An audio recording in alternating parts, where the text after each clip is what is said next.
उससे बड़ा नंगा नाच और क्या होगा। बेताल घाट में गोलियां चल गई, क्या पुलिस ने क्या विधायक के भांजू के खिलाफ कार्रवाई हो गई।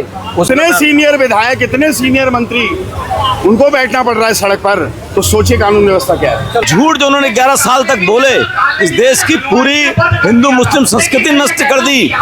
और पुलिसिंग अपराधियों से पुलिस मिली हुई है, इन कप्तान साहब को तत्काल जिला छोड़ देना चाहिए। अगर जरा जो कानून के रक्षक हैं वही कानून के भक्षक हो गए हैं।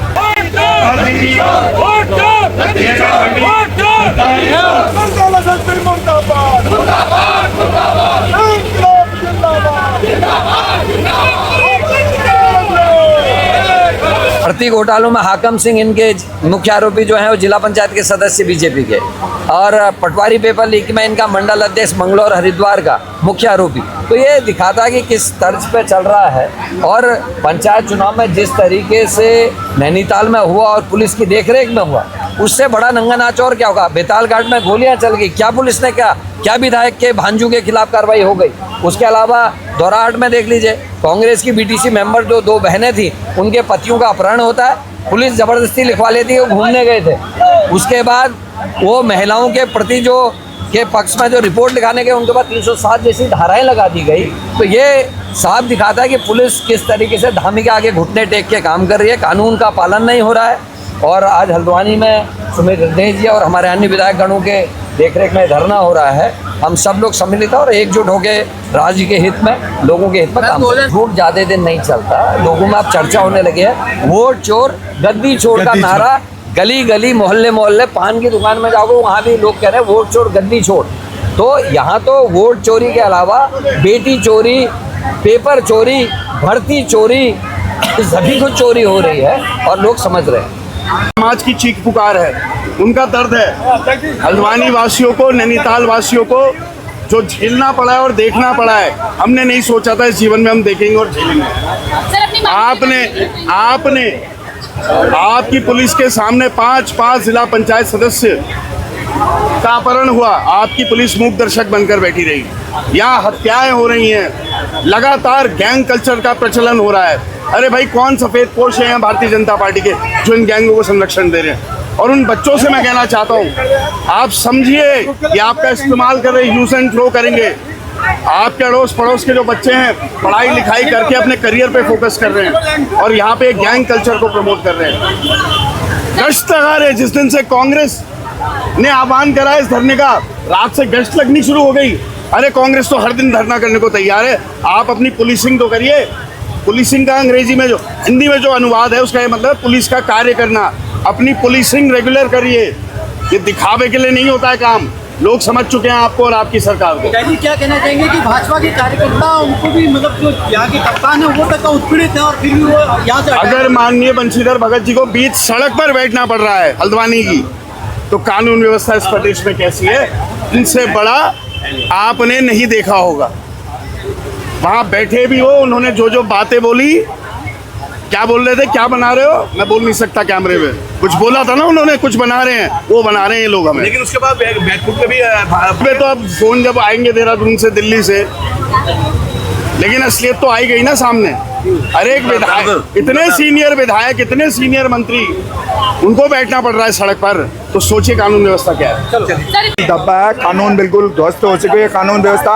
लगातार आप भवाली का हत्याकांड देखिए, आप रामगढ़ का हत्याकांड देखिए, आप ओखलकांडा जितेंद्र बोरा का देखिए, आप दीपांशु नयाल का हत्याकांड देखिए, आप यहाँ मौर्य का हत्याकांड देखिए, वो ज्योति जो लड़की मेयर उसका हत्याकांड देखिए। पुलिस हत्याकांड को खुलासे के लिए जनता और परिवारजनों को सड़कों पर उतरना पड़ा। इसका मतलब पुलिसिंग अपराधियों से पुलिस मिली हुई है, इन कप्तान साहब को तत्काल जिला छोड़ देना चाहिए। अगर जरा भी उनके अंदर इंसानियत है, भारतीय प्रशासनिक सेवा जिसको कहते हैं, उसका अधिकारी कह रहा है एक विधायक से मैं दौड़ा आया। अरे आपने भारतीय प्रशासन की सेवा में जाकर यही कहा कि मैं दौड़ा चला है। आप कानून की रक्षा नहीं कर सकते, आपको इस कुर्सी पर रहने का अधिकार नहीं। आपको अभी भी उत्तराखंड के स्वाभिमान से खिलवाड़ मत करिए। आप नैनीताल एसएसपी की कुर्सी को छोड़ दीजिए, आप बाइज्जत यहाँ से चले जाइए, वरना ऐसा होगा कि जिस तरीके से आपने देखा होगा कि नेपाल में लोगों का जन आक्रोश इतना बड़ा, युवाओं का जन आक्रोश इतना बड़ा कि लोगों को इतना बड़ा उग्र आंदोलन करना पड़ा। ऐसा ना हो, लोग कानून से तंग आकर कानून के ऊपर विश्वास न कर लेकर अपने हाथ को कानून में और इस एसएसपी को यहाँ से जाना पड़े, उससे पहले एसएसपी को यहाँ से चला जाना। आज तो कांग्रेस बैठी है, एक दिन जनता धरने पर बैठेगी। नेपाल जो है ना, उससे बड़ा एग्जाम्पल कोई नहीं है। इस सरकार की जो अंतिम जो है वो शुरू हो चुकी है, उल्टी गिनती जो पूरे देश के अंदर, जो उत्तराखंड के अंदर और नैनीताल के अंदर हुई, जो वोट चोरी पूरे देश के अंदर, चोर सत्ताओं में बैठे हैं चोरी करके और प्रत्यक्ष जनता को दिख रहा है। ये साफ संकेत है कि किसी ऐसा ना हो किसी दिन युवा उठे, वो बेरोजगार युवा उठे जिसको 2 करोड़ नौकरी देने की बात ये कर रहे थे, वो झूठ जो उन्होंने 11 साल तक बोले, इस देश की पूरी हिंदू मुस्लिम संस्कृति नष्ट कर दी और मिला सिफर। अब यही पब्लिक और युवा जिस दिन खड़ा होकर के करेगा इस देश के अंदर, कहीं ऐसा ना हो ऐसी परिस्थितियां, इस बात का हमें डर है। हम जिम्मेदार व्यक्ति हैं, इसलिए आज भी इनसे कहते हैं, ये प्रशासनिक अफसरों से कहते हैं कि सरकार के गुलाम मत बनो, तुम जनता के प्रतिनिधि बनकर करके नौकरी पर हो, जनता का साथ दो। इस तरह से चोरी में, वोट चोरी में इनका साथ, इस तरह से कतलचियों के साथ, अपहरणकर्ताओं के साथ जिस तरह से ये बगल बच्चा बनकर कर बैठे हैं, इसका इलाज एक न एक दिन जनता जरूर करेगी। तो ये तो अपहरण, आपने जो यहाँ जिला पंचायत सदस्यों का अपहरण की घटना देखी कि पुलिस के सामने वो लोग उधम सिंह नगर के थे जो यहाँ अपहरण करना है। देखिए किसके संरक्षण में वो पहाड़ तक पहुंचे, ये सोचने का विषय।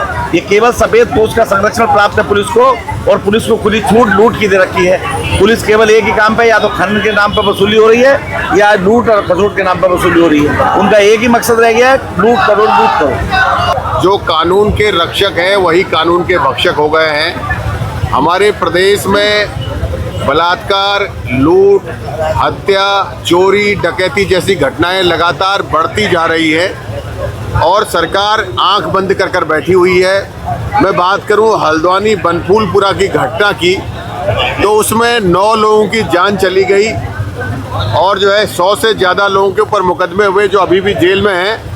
लेकिन सरकार की नाकामी और सरकार की हठधर्मिता देखिए, एक भी अधिकारी जिसकी लापरवाही के कारण इतनी बड़ी घटना हुई, किसी के खिलाफ कार्रवाई नहीं हुई। उधम सिंह नगर एसएसपी के खिलाफ आदेश चौहान जी के से अभिनेता पर पूरे विधानसभा के सत्र में इतना हंगामा हुआ, लेकिन उसके खिलाफ कोई कार्रवाई नहीं हुई।